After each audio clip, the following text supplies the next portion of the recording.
با عرض سلام و وقت بخیر خدمت تمام فالوورهای عزیز.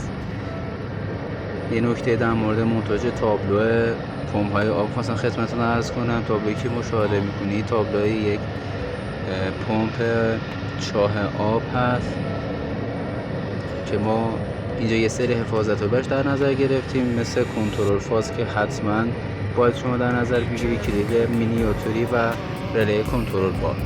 نکته‌ای که میخوام خدمت شما عرض کنم به خصوص کشاورزای عزیز که باید حتما این نکته رو بلد باشن، شما علاوه بر این که OL اضافه بار رو تنظیم میکنیم، مثلا برای این پمپ من 30 آمپر تنظیم کردم، در مواقعی که پمپتون بی آب میشه شما نیز حفاظت هم داشته باشید که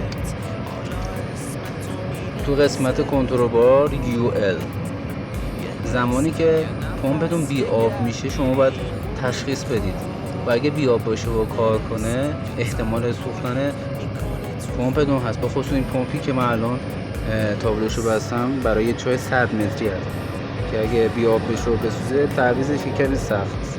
نکته‌ای که شما در نظر بگیرید باید تو قسمت کنترل بار UL کاهش جریان هم میتونید در مواقعی که پمپتون بی آب هست تنظیم میکنی. وقتی که پمپ بی آب بشه که اینجا اگر من تنظیم کردم در حالت بیواری 14 آمپر باشه پمپ قطع میکنه و از اینکه پمپ صدمه ببینه و بدون آب کار کنه جلوگیری میکنه.